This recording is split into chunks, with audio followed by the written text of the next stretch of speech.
Hello दोस्तों, स्वागत करता हूं मैं आप लोगों एक बार फिर से हमारे यूट्यूब चैनल पायनियर एज में।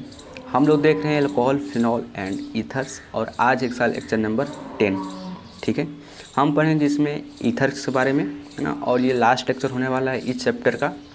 सो इसमें हम लोग प्रिपरेशन देखेंगे ईथर्स का और इसका फिजिकल प्रॉपर्टी और केमिकल प्रॉपर्टी। ठीक है, और एक इम्पॉर्टेंट बात, इस वीडियो का जो नोट्स होगा आपको डिस्क्रिप्शन बॉक्स में प्रोवाइड कर दिया जाएगा, आप वहां से डाउनलोड कर सकते हैं। ठीक, तो चलिए स्टार्ट करते हैं।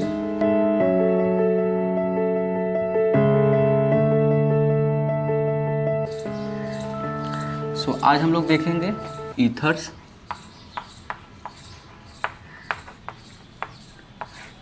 ठीक है, ईथर्स। सो ईथर्स क्या होता है? ROR, और ऑक्सीजन के पास 2 लोन पेयर इलेक्ट्रॉन होते हैं, इसी को बोलते हैं हम लोग ईथर। ईथर का फॉर्मेशन कैसे होता है? जैसे मान लीजिए हमारे पास यहाँ पर H2O है ना।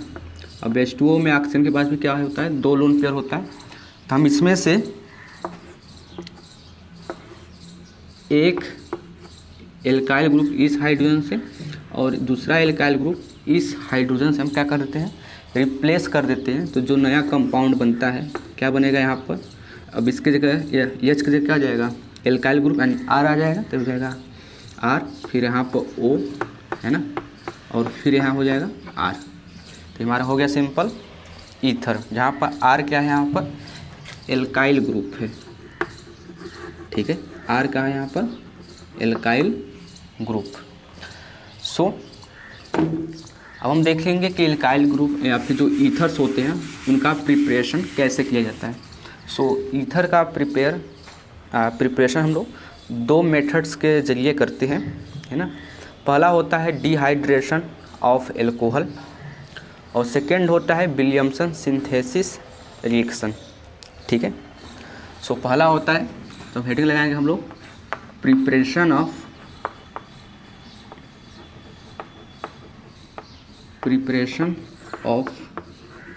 Ethers.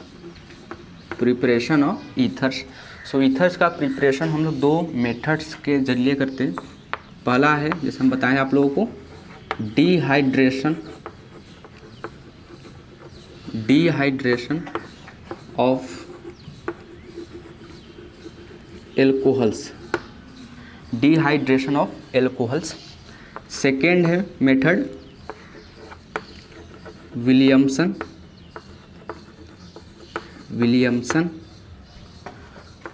Synthesis reaction. Williamson synthesis reaction. So अगर हम बात करें पहला यानी डिहाइड्रेशन ऑफ एल्कोहल, तो पहले हम समझते हैं डिहाइड्रेशन मीन्स क्या होता है। डिहाइड्रेशन मीन्स होता है वाटर मॉलिक्यूल्स का निकलना, है ना। देखो, हाइड्रेशन मतलब होता है वाटर का एडिशन, हाइड्रेशन, है ना। डिहाइड्रेशन क्या हो जाएगा? हाइड्रेशन का अपोजिट। तो जब हम हाइड्रेशन में पानी का एडिशन कर रहे थे तो डिहाइड्रेशन में पानी को हम बाहर निकालेंगे। तो एल्कोहल को लेंगे, हम उसको गर्म करेंगे, गर्म करके उसमें से क्या करेंगे? हम पानी निकालेंगे। ठीक है, तो हमारा क्या बनेगा? ईथर बनेगा। तो चलिए सबसे पहले हम देखेंगे dehydration of alcohols.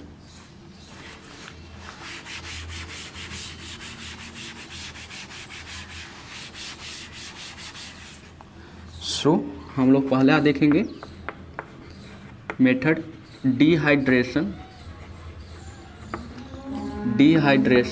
Of alcohols. Dehydration of alcohol. So जब हम लोग एल्कोहल को, यह हो गया हम लोगों का CH3 CH2 OH, इसको जब हम लोग 413 केल्विन पर गर्म करते हैं, सो हम लोग क्या मिलता है? ईथर मिलता है। ठीक है, क्या मिलता है हम लोगों का? ईथर मिलता है। जब हम एल्कोहल को 413 केल्विन पर गर्म करते हैं तो हम लोगों को ईथर प्राप्त होता है। अगर हम इसका नाम देखें तो इसका नाम होता है एथॉक्सी इथेन। ठीक है, इथॉक्सी इथेन। अगर हम इसी अल्कोहल को 413 केल्विन पर गर्म ना करके थोड़ा और टेम्परेचर को इंक्रीज़ कर दें 443 केल्विन पर, तो यहाँ से पहले अल्कोहल से जो ईथर बन रहा था अब हम 443 केल्विन पर गर्म करेंगे तो अल्कोहल से एथीन बनता है या एथीन का निर्माण होता है। तो यहाँ पर डिपेंड कर रहा है कि हम लोग का टेम्परेचर कितना ले रहे हैं। अगर 413 केल्विन है तो क्या बनेगा, ईथर बनेगा। अगर 443 केल्विन है तो क्या बनेगा, एथीन बनेगा यानी एल्कीन बनेगा। ठीक है, सो हम लोग क्या बना रहे हैं यहाँ पर, ईथर देख रहे हैं तो हम लोग ईथर को बनाएंगे। लेकिन आपको इसको भी याद रखना है कि जब हम 443 केल्विन पर गर्म करते हैं अल्कोहल्स को तो क्या बनता है, एल्कीन का फॉर्मेशन होता है। अगर हम 413 केल्विन पर इसको गर्म करते हैं तो हम वो ईथर का मतलब प्रिपरेशन होता है या फिर ईथर का निर्माण होता है। ठीक, अब हम इसका देखेंगे मैकेनिज्म, है ना, कि एल्कोहल को डिहाइड्रेशन करने पर ईथर बनता है। तो हम इसका क्या देखेंगे, अब मैकेनिज्म देखेंगे। और ये मैकेनिज्म काफ़ी इंपॉर्टेंट है, एग्ज़ाम में पूछा जाता है, तो इसको हम लोग ध्यान से देखेंगे। सो हम लोग देखने जा रहे हैं अब मैकेनिज्म यानी क्रिया विधि ऑफ डिहाइड्रेशन ऑफ एल्कोहल। ठीक है, डिहाइड्रेशन ऑफ एल्कोहल। तो सबसे पहले हम लेते हैं यहाँ पर एल्कोहल, पहला स्टेप है CH3 CH2 OH, है ना। और ऑक्सीजन के पास हम जानते हैं 2 लोन पेयर इलेक्ट्रॉन होते हैं। फिर इसका हम रिएक्शन करवाते हैं एसिड के साथ। ठीक है, किसके साथ, एसिड के साथ। अब एसिड क्या होते हैं, जो H+ आयन देते हैं।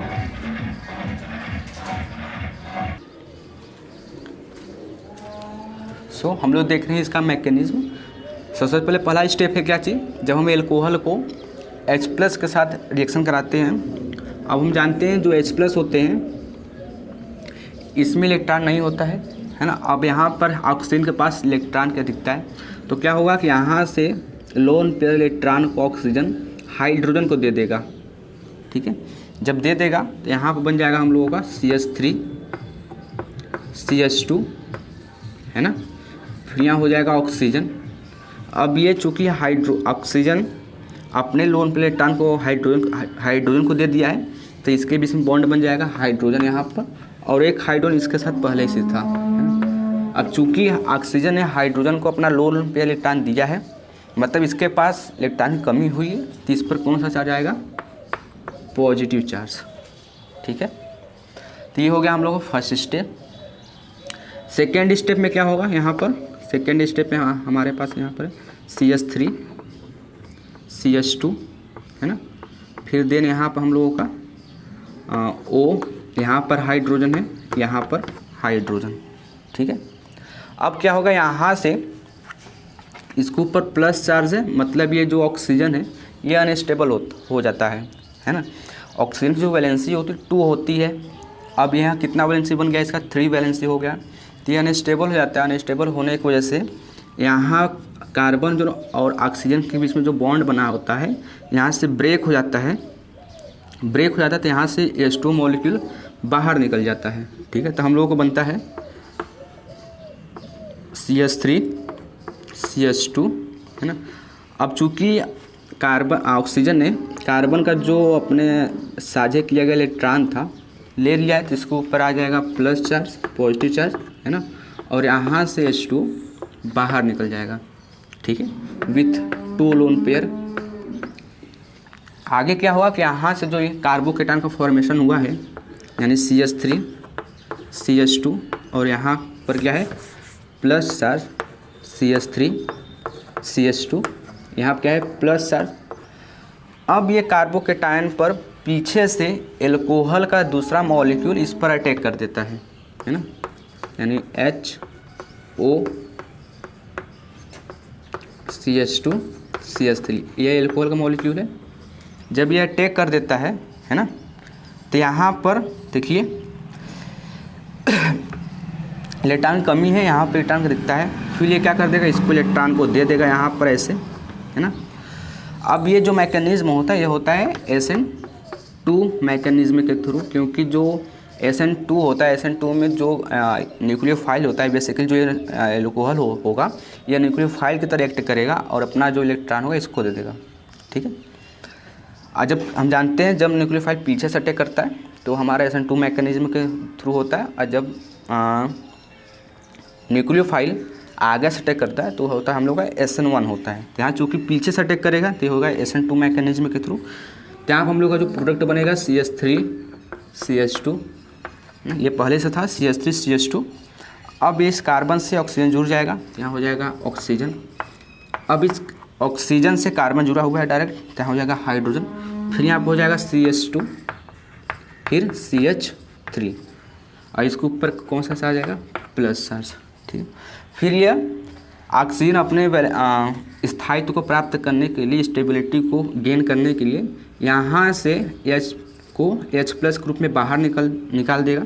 सो यहाँ से H+ के रूप में हाइड्रोजन बाहर निकल जाएगा। सो जो हम लोग का अगला प्रोडक्ट मिलेगा वो होगा हम लोग का CH3 CH2 O CH2 and then CH3। इस प्रकार से हम लोगों का ईथर्स का फॉर्मेशन हो जाता है। ठीक है, एक बार फिर से देखेंगे हम लोग। पहले स्टेप में क्या होगा, एल्कोहल होगा, एल्कोहल H+ रिएक्शन करेगा। H+ कहाँ से आएगा, एसिड से आएगा। क्या होगा कि यहाँ से जो इलेक्ट्रॉन होगा लोन पेयर इसको दे देगा हाइड्रोजन को, तो यहाँ बना लेगा ये CH3 CH2 OH। अब चूँकि ऑक्सीजन ने हाइड्रोजन को इलेक्ट्रॉन दिया है तो इसके ऊपर आ जाएगा पॉजिटिव चार्ज। ठीक है, फिर आगे क्या होगा कि ऑक्सीजन जो होगा यहाँ से अपने स्टेबिलिटी को बनाए प्राप्त करने के लिए कार्बन और ऑक्सीजन के बीच में जो बॉन्ड शेयर किए गए थे अपने ओर खींच लेगा ऑक्सीजन। जब खींच लेगा तो यहाँ से H2 मॉलिक्यूल बाहर निकल जाएगा। अब चूँकि कार्बन का जो इलेक्ट्रॉन था चला गया तो इसके ऊपर आ जाएगा प्लस चार्ज। अब यहाँ पर जो कार्बोकेटायन बना हुआ है, इस कार्बोकेटायन पर पीछे से फिर हम लोगों का कौन अटैक कर देता है, एल्कोहल अटैक कर देता है ना। अब पीछे से अटैक कर देगा तो होगा हम लोगों का SN2 होता है ना। अब पीछे से अटैक किया तो यहाँ से CH3 CH2 फिर O देन, और यहाँ पर है हाइड्रोजन, फिर यहाँ पर CH2 CH3। अब ये यहाँ भी ऑक्सीजन 3 वैलेंसी बनाया हुआ है, तो अपने वैलेंसी को गेन करने के लिए या फिर स्टेबिलिटी को प्राप्त करने के लिए एक हाइड्रोजन को बाहर निकाल देगा यहाँ से H+ ग्रुप में। यहाँ पर हम लोग का बच जाएगा CH3 CH2 O CH2 CH3, और यहाँ पर ऑक्सीजन के पास 2 लोन पे इलेक्ट्रॉन रहेगा। ठीक है, तो हम लोग यहाँ से ईथर का फॉर्मेशन हो गया। ठीक है, इसका ये मैकेनिज्म काफ़ी इंपॉर्टेंट होता है। पूछा जाता है कि एल्कोहल का डिहाइड्रेशन का मैकेनिज्म बताइए या लिखिए, तो उस केस में आपको पता होना चाहिए। आगे देखते हैं ईथर का फॉर्मेशन का दूसरा मेथड, विलियमसन सिंथेसिस रिएक्शन, यानी इसको हिंदी में बोलते हैं विलियमसन संश्लेषण अभिक्रिया। ठीक है, सो सेकेंड मेथड है ईथर्स को प्रिपेयर करने के लिए विलियमसन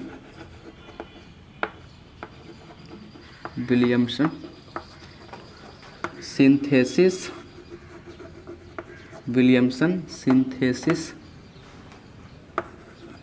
रिएक्शन। ठीक है, विलियमसन सिंथेसिस रिएक्शन। तो विलियमसन सिंथेसिस रिएक्शन में हम लोग लेते हैं पहले एल्किल हैलाइड। ठीक है, इसकी हम रिएक्शन करवाते हैं सोडियम एल्कोक्साइड के साथ, यानी RONA। ये होता है हम लोगों का सोडियम एल्कोक्साइड। ठीक है, सो जब हम लोग एल्किल हैलाइड की रिएक्शन सोडियम एल्कोक्साइड के साथ कराते हैं हम लोगों को ईथर मिलता है, यानी ROR, और यहाँ से सोडियम हैलाइड बाहर निकल जाता है। ठीक, ये कैसे हुआ, यहाँ से जो R था ये चला गया RO के साथ, तो यहाँ बन जाएगा ये ROR, और यहाँ से सोडियम और हैलाइड एक साथ चला गया तो हो जाएगा सोडियम हैलाइड, यहाँ बाहर निकल जाएगा। ठीक है, और एग्जाम्पल समझते हैं। जैसे मान लीजिए हमारे पास है CH3 CH2 है ना। जैसे मान लीजिए हमारे एग्जाम्पल के तौर पर है CH3 CH2, यहाँ पर करते हैं Cl, इसके हम रिएक्शन करवाते हैं CH3 है ना, फिर CH यहाँ कर देते हैं CH3, और यहाँ है ON ए। ठीक है, तो हमारा क्या यहाँ प्रोडक्ट बनेगा, यहाँ जो ये है CH3 CH2 यानी जो एल्काइल ग्रुप है यहाँ इसके साथ चला जाएगा, यानी ये इतना कहने का मतलब ये जो होगा इसके साथ चला जाएगा। ठीक है, और यहाँ से Na और Cl बाहर निकल जाएगा, तो हम लोगों का जो ईथर बनेगा क्या बनेगा यहाँ पर CH3 CH2 CH3 CH2, फिर यहाँ पर हो जाएगा ऑक्सीजन, है ना, फिर यहाँ पर हो जाएगा CH, ऊपर एक CH3 लगा देंगे और एक नीचे CH3। ठीक है, ये हम लोगों का ईथर का फॉर्मेशन हो गया। और जो दूसरा एग्जांपल लेते हैं छोटा सा, जैसे मान लीजिए हमारे पास है CH3 ब्रोमीन, है ना, और यहाँ पर लेते हैं एग्जांपल हम लोग CH3 CH2 ONA। ठीक है, सोडियम एथोक्साइड है, यहाँ पर मिथाइल ब्रोमाइड। ठीक है, सो जब हम लोग इसकी रिएक्शन करवाते हैं तो यहाँ पर क्या होगा, जो CH3 होगा यह किसके साथ चला जाएगा CH3 CH2 O के साथ, है ना, और यहाँ से Na और Br बाहर निकल जाएगा, तो यहाँ पर हम लोग का जो प्रोडक्ट बनेगा ये होगा CH3, फिर O CH2 CH3 और यहाँ से प्लस NaBr बाहर निकल जाएगा एज अ बाई प्रोडक्ट के रूप में।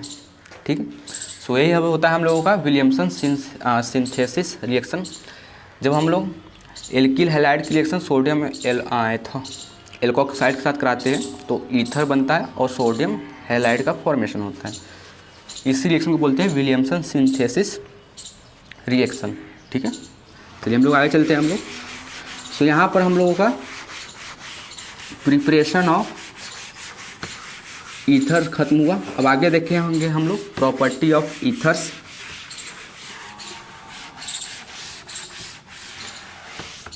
प्रॉपर्टी ऑफ ईथर, सो पहले हम देखेंगे इसमें फिजिकल प्रॉपर्टीज।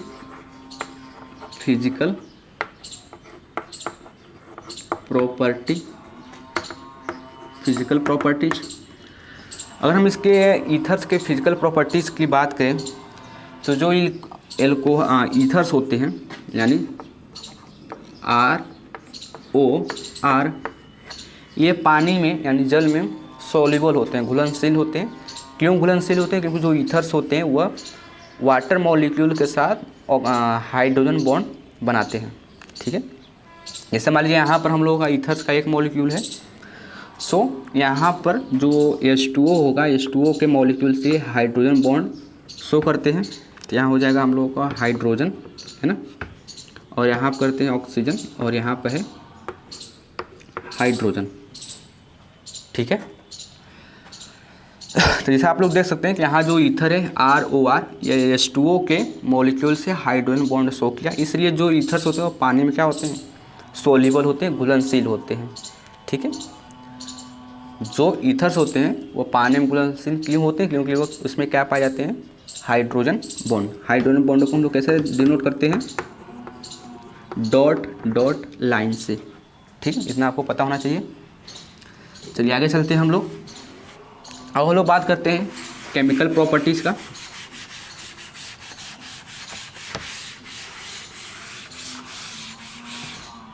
सो अगर हम लोग बात करें केमिकल प्रॉपर्टीज़ का, लेकिन पर इसके पहले थोड़ा सा हम एक चीज़ और ऐड करना चाहेंगे कि हम लोग फिनॉल से भी ईथर्स का फॉर्मेशन कर सकते हैं, है ना। हम लोग फिनॉल से भी ईथर्स का फॉर्मेशन कर सकते हैं। जैसे मान लीजिए हमारे पास यहाँ पर है, ये फिनॉल है ना, यहाँ पर ये क्या है हम लोगों के पास, ये फिनॉल है। जब हम इसकी रिएक्शन करवाते हैं NaOH के साथ यानी सोडियम हाइड्रोक्साइड के साथ, तो हमको क्या मिलता है, हमको मिलता है यहाँ पर सोडियम फिनॉक्साइड आयन, है ना। हमको क्या मिलता है यहाँ पर, सोडियम फिनॉक्साइड आयन। जब इस सोडियम फिनॉक्साइड आयन की रिएक्शन फिर से कराते हैं एल्काइल हैलाइड के साथ, सो एल्काइल हैलाइड से कराएंगे तो यहाँ क्या होगा, यहाँ से Na+ और यहाँ से हैलाइड बाहर निकल जाएगा और यहाँ पर सोडियम आयन की जगह क्या लग जाएगा, एल्काइल ग्रुप। यहाँ बन जाएगा हम लोग अगला प्रोडक्ट O फिर हो जाएगा R और यहाँ से NaX बाहर निकल जाएगा। ठीक है। सो कहने का मतलब ये है कि हम लोग फिनॉल से भी ईथर्स का फॉर्मेशन कर सकते हैं। ठीक है। अब जैसे मान लीजिए यहाँ पर CH3 की जगह सॉरी एल्काइल की जगह यानी जो R है उसके जगह हम लोग CH3 पुट कर दें, जिस कंपाउंड का जो कॉमन नेम होता है इसको बोलते हैं हम लोग एनिसॉल। ठीक है, इसको हम क्या बोलते हैं, एनिसॉल। जब हम बेंजीन रिंग पर मेथॉक्सी ग्रुप लगा देते हैं तो इसको बोलते हैं हम लोग एनिसॉल। ठीक है, यह भी ईथर होता है, तो इसको आपको याद रखना है कि एनिसॉल किससे बोला जाता है। चलिए अब हम आगे बात करते हैं केमिकल प्रॉपर्टीज़ को, जो हम लोग आगे देख रहे थे।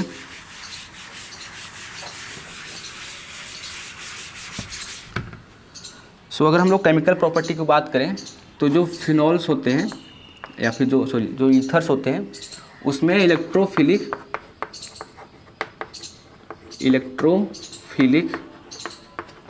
सब्स्टिट्यूशन रिएक्शन होता है ना। क्या होता है इसमें, इलेक्ट्रोफिलिक सब्स्टिट्यूशन रिएक्शन। जैसे मान लीजिए यहाँ पर हम लोगों को जैसे हम बनाए थे एनिसॉल था, है ना, यहाँ पर OR लगाते हैं, है ना, ये या फिर इसके जगह हम लगाते हैं CH3 R के जगह, है ना। तो जो OCH3 होता है यानी जो मेथॉक्सी ग्रुप होता है वह इलेक्ट्रॉन डोनेटिंग ग्रुप होता है। ठीक है, क्या होता है, इलेक्ट्रॉन डोनेटिंग ग्रुप होता है, क्योंकि यहाँ पर जो ऑक्सीजन है इसके पास 2 लोन पेयर इलेक्ट्रॉन होते हैं। सो अगर किसी भी अगर बेंजीन रिंग पर कोई भी इलेक्ट्रॉन डोनेटिंग ग्रुप लगा हुआ होता है तो आर्थो और पैरा डायरेक्टिंग ग्रुप होता है। ये आपको पता होगा कि अगर कोई बेंजीन रिंग है यहाँ पर, अगर इस पर कोई ग्रुप लगा हुआ है, अगर ये ग्रुप इलेक्ट्रॉन डोनेटिंग ग्रुप है, मतलब इस बेंजीन रिंग को इलेक्ट्रॉन दे रहा है या फिर +I ग्रुप लगा हुआ है, सो ये जो ग्रुप होता है ये ortho and para directing group होता है। ठीक है, मतलब कहने के लिए है कि यह जो ग्रुप होगा इसकी वजह से इस आर्थो पर निगेटिव चार्ज डेवलप हो जाएगा और पैरा पर आ जाएगा। ठीक है, इसको समझने के लिए हमको अगर समझना होगा एनिसॉल का रिजोनेटिंग स्ट्रक्चर, है ना। सो अगर हम लोग एनिसॉल का अगर रिजोनेटिंग स्ट्रक्चर बनाएं सो कैसे बनेगा। अब ऑक्सीजन के पास 2 लोन पे इलेक्ट्रॉन होता है, तो इलेक्ट्रॉन ये किसको देगा, बेंजीन रिंग को, इस प्रकार से, और इसको देगा इस बॉन्ड को। तो यहाँ का जो डबल बॉन्ड होगा ब्रेक हो जाएगा और ब्रेक होकर इस आर्थो पोजीशन पर माइनस चार्ज के रूप में आ जाएगा। ठीक है, तो यहाँ पर हम लोग अगला जो प्रोडक्ट बनेगा वो कैसे बनेगा, यहाँ पर हो जाएगा हम लोग बेंजीन, इसके ऊपर है माइनस चार्ज। अब यहाँ पर है OCH3, है ना, और यहाँ पर बन जाएगा डबल बॉन्ड। अब चूंकि ऑक्सीजन ने अपना इलेक्ट्रॉन दिया है जिसके ऊपर हो जाएगा प्लस चार्ज।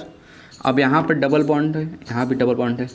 ठीक है, आगे क्या होगा कि यहाँ का जो माइनस चार्ज यहाँ पाएगा और यहाँ का जो डबल बॉन्ड है ये यहाँ पर आ जाएगा, यानी पैरा वाले ग्रुप पर माइनस चार्ज के रूप में। सो जो अगला हम लोगों का प्रोडक्ट बनेगा वो कुछ इस प्रकार से बनेगा।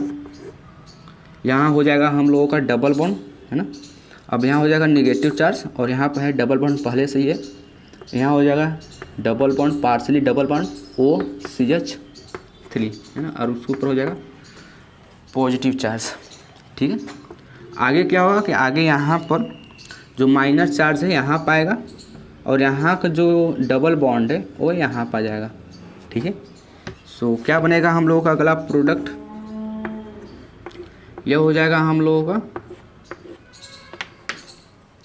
यहाँ पर हम लोग का हो जाएगा ये, यहाँ पर डबल बॉन्ड हो जाएगा और यहाँ का जो डबल बॉन्ड टूट के यहाँ पर आ जाएगा माइनस चार्ज, और यहाँ पर हो जाएगा हम लोगों का डबल बॉन्ड और यहाँ हो जाएगा OCH3, इसके ऊपर है प्लस चार्ज और यहाँ पर डबल बॉन्ड है ही।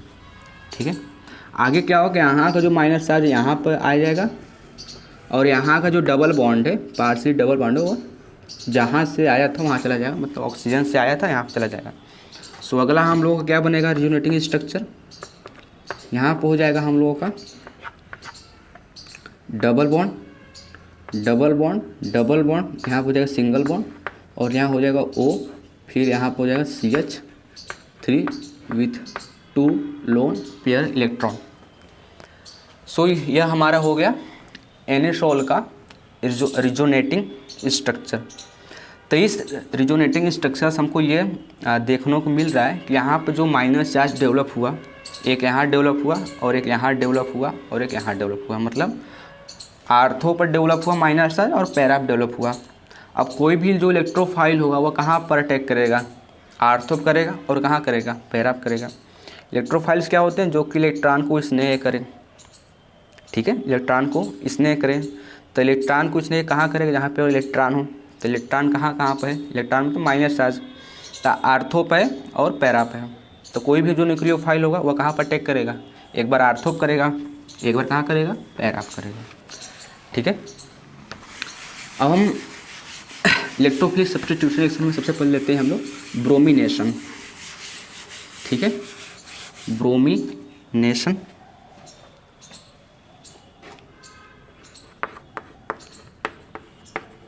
ब्रोमिनेशन। सो अगर हम लोग ब्रोमिनेशन की बात करें तो जो हम लोग एनिसोल की रिएक्शन, यहाँ हो गया हम लोगों का एनिसोल का जो हम रिएक्शन किसके साथ कराते हैं, ब्रोमीन के साथ, है ना, in the presence of ethanoic acid, ethanoic acid. जब हम ब्रोमीन की रिएक्शन एथेनोइक एसिड के साथ कराते हैं तो हम लोगों को प्रोडक्ट में एक बार जो ब्रोमीन होता है, एक बार आर्थो पे लगता है और एक बार जो ब्रोमीन होता है वह पैरा पर लगता है, ठीक है। ये होता है हम लोग का ब्रोमिनेशन, है ना। अगर इसके नेमिंग की बात करें तो इसको बोलते हैं हम लोग 2 ब्रोमो, है ना, 1 2 ब्रोमो, और इसको क्या बोलते हैं हम लोग, एनिसोल। तो हो जाएगा 2 ब्रोमो एनिसोल, ठीक है। इसका क्या नाम हो जाएगा, इसका हो जाएगा 4 ब्रोमो एनिसोल, ठीक है। सो ये हम लोग का हो गया ब्रोमिनेशन। आगे देखते हैं हम लोग फ्रीडल क्राफ्ट रिएक्शन। ये काफ़ी इंपॉर्टेंट है फ्रीडल क्राफ्ट रिएक्शन का।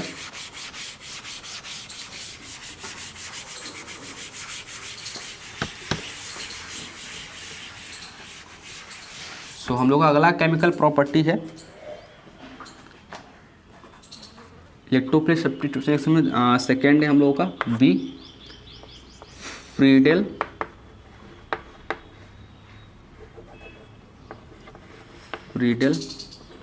Craft reaction. Friedel Crafts reaction में हम लोग को 2 फ्रीडल क्राफ्ट रिएक्शन को स्टडी करना है। पहला हमको पढ़ना है एल्काइलेशन और सेकेंड है हम लोग पढ़ना एसाइलेशन।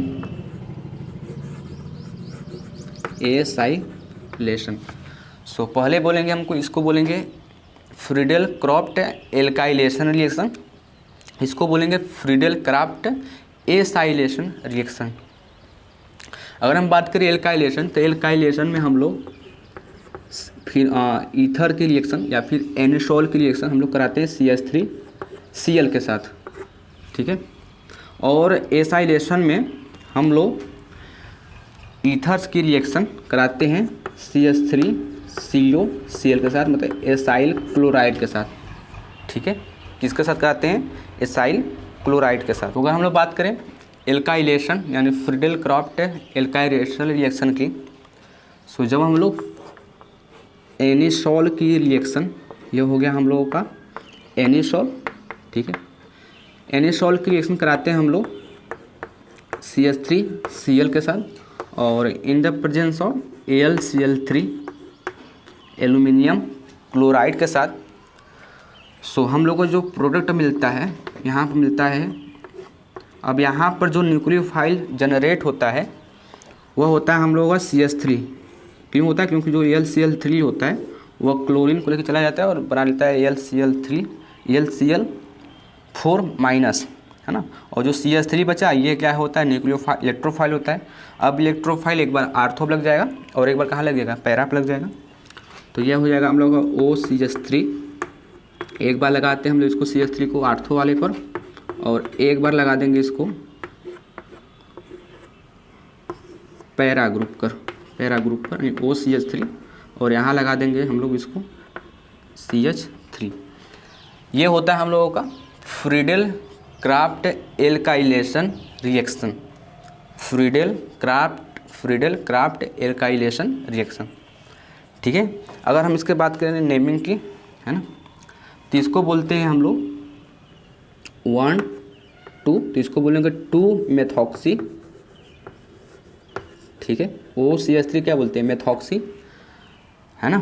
और जब बेंजीन रिंग पर CH3 ग्रुप जुड़ा हुआ उसको बोलते हैं टाइलुइन, तो हो जाएगा 2 मेथॉक्सी टाइलुइन,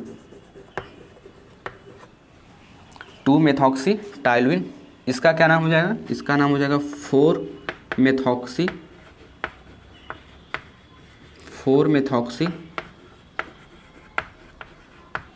टाइलुइन, ठीक है।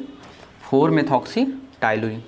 ये हो गया हम लोग फ्रीडेल क्राफ्ट एल्काइलेशन रिएक्शन। अब लोग बात करते हैं फ्रीडेल क्राफ्ट एसाइलेशन रिएक्शन की, ठीक है। इसको आप नोट कर लीजिए। चलिए हम लोग आगे चलते हैं। सो अगला है हम लोगों का फ्रीडेल क्राफ्ट एसाइलेशन रिएक्शन, है ना।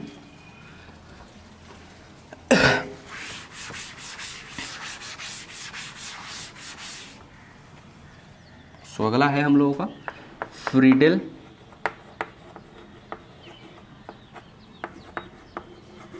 क्राफ्ट एसाइलेशन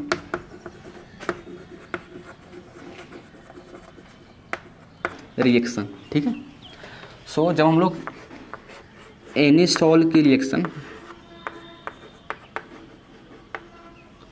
हम लोग कराते हैं एसाइल क्लोराइड CH3 COCl, है ना, और in the presence of aluminium chloride के साथ। सो क्या होता है कि यहाँ से जो एल्युमिनियम क्लोराइड होता है वह Cl को लेकर चला जाता है और बना लेता है AlCl4 माइनस, बाहर निकल जाएगा। और यहाँ से जो जनरेट होता है इलेक्ट्रोफाइल वह होता है CH3CO। तो ये जो CH3CO है एक बार हम आर्थोप लगाएंगे और एक बार कहाँ लगाएंगे? पैराप लगाएंगे, ठीक है। तो ये हो जाएगा हम लोगों का बेंजीन रिंग, है ना। यहाँ पर कर देते हैं OCH3, एक बार लगाते हैं इसको COCH3 को आर्थो पर, और एक बार कहाँ लगाएंगे इसको?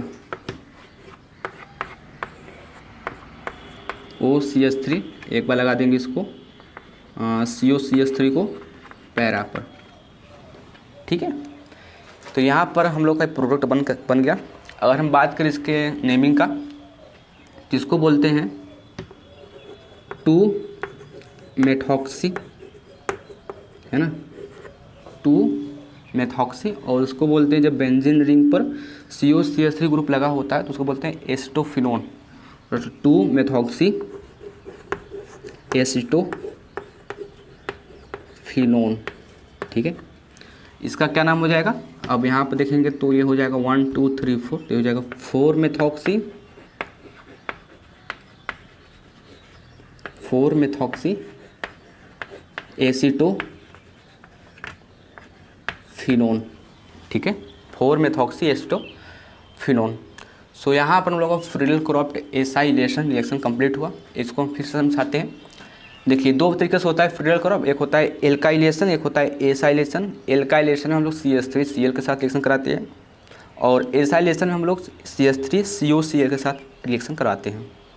सो जब हम लोग अगर हम बात करें एल्काइलेशन की, तो उसमें जब हम ईथर की रिएक्शन या फिर जब एनिसोल की रिएक्शन हम लोग जब कराते हैं किसके साथ? CH3Cl के साथ, तो जो LCl3 क्या होता है कैटालिस्ट होता है वह CH3Cl में से Cl को लेकर चला जाता है और बचता है जो इलेक्ट्रोफाइल है वो होता है CH3। तो उस CH3 के बाद हम लगाएंगे आर्थो वाले पोजीशन पर और एक बार लगाएंगे हम पैरा पोजीशन पर, ठीक है। तो एक बार आर्थो लगा देंगे, पैरा पर लगा देंगे CH3 को। फ्रीडल क्रॉफ्ट एसाइलेशन में क्या है कि इसका हम रिएक्शन कराते हैं एनिसोल का CH3CuCl के साथ, ठीक है, और in the presence of LCl3। सो क्या होता है, जो LCl3 होता है वो क्लोरीन को लेकर चला जाता है, तो इस क्लोरीन को यहाँ बन जाता है LCl4 माइनस ग्रुप में बाहर निकल जाता है। अब बचा जो इलेक्ट्रोफाइल होता है ना, यहाँ पर जो CH3CO है ये हमारा क्या है, इलेक्ट्रोफाइल। तो ये इलेक्ट्रोफाइल एक बार हम कहाँ लगा देंगे, एक बार आर्थो पे लगाएंगे, एक बार पैरा पे लगाएंगे। अब कुछ लोग बोलेंगे मेटा पे क्यों नहीं लगाएं। मेटा पे इसलिए नहीं लगाएं क्योंकि जो कोई भी बेंजीन रिंग पर इलेक्ट्रॉन डोनेटिंग ग्रुप होता है वह इलेक्ट्रॉन डोनेटिंग ग्रुप आर्थो और पैरा डायरेक्टिंग ग्रुप होता है, ठीक है। यानी कोई भी इलेक्ट्रोफाइल होता है तो उसको वह आर्थो पे जाता है और पैरा पे जाता है। आप ऐसे समझिए कि अब जो इलेक्ट्रोफाइल है वह उसको इलेक्ट्रॉन से स्नेह है, इलेक्ट्रॉन से स्नेह है तो उस वहाँ पर जाएगा ना जहाँ पर इलेक्ट्रॉन हो। अब मेटा पर नहीं जाएगा क्योंकि मेटा पर इलेक्ट्रॉन नहीं है। क्यों नहीं है, क्योंकि जो हम रिजोनेटिंग स्ट्रक्चर देखे थे तो जो माइनस चार्ज आ रहा था एक बार आर्थो पर आ रहा था 2 बार और एक बार पैरा पर आ रहा था, मेटा पर नहीं आ रहा था। जब नहीं आ रहा था इलेक्ट्रोफाइल वहाँ नहीं जाएगा, सिंपल सी बात है, जिसको जहाँ भी लगेगा वही जाएगा ना। तो एक बार आर्थो चला जाएगा, एक बार पैरा चला जाएगा, ठीक है। तो हमारे यहाँ 2 प्रोडक्ट मिलेंगे। सेम कंडीशन ब्रोमिनेशन भी था। ब्रोमिनेशन में जब हम लोग एनिसोल रिएक्शन ब्रोमीन के साथ कराए थे in the presence of ethanoic acid, तो यहाँ पर जो न्यूक्लियोफाइल इलेक्ट्रोफाइल था वह ब्रोमीन जनरेट हो रहा था।